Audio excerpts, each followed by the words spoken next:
Well, when members of our military head overseas to serve and protect us, they sometimes meet a special furry friend to keep them company during their deployment.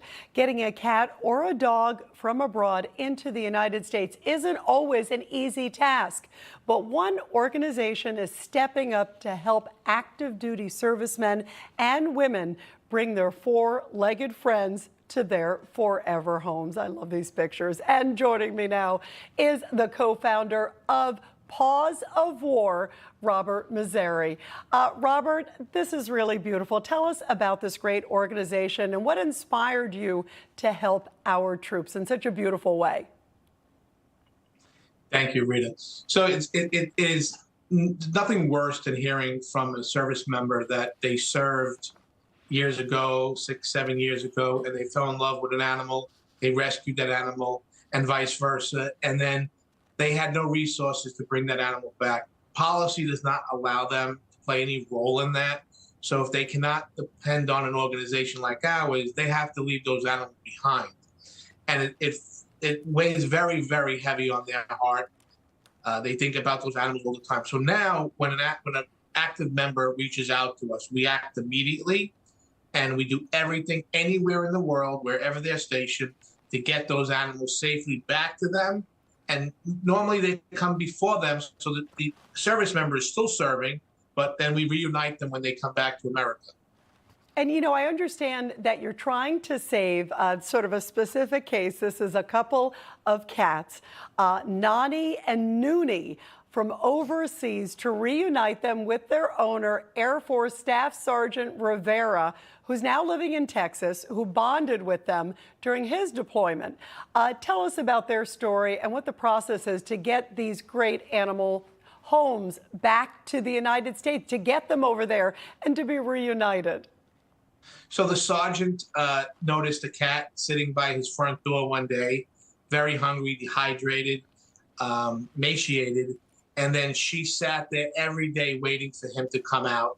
And they just created a bond. And then a couple of, for a few days, she went missing.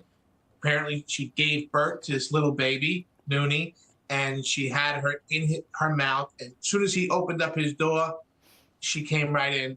She needed a place safe to bring her place, and he did. He nurtured both of them back to health, and he became their father. Now think about him having to leave them behind in a very harsh place for animals. You know, talk about also the bond. I grew up in an animal home. I love animals, so this is really near and dear to my heart. But talk about the important bond that animals do, especially for those in the military, even from a post-traumatic stress standpoint, what it does, and also to help veterans too.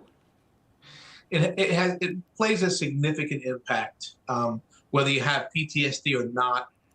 And for those who are actually serving overseas, they're not with their family. They live a very different life.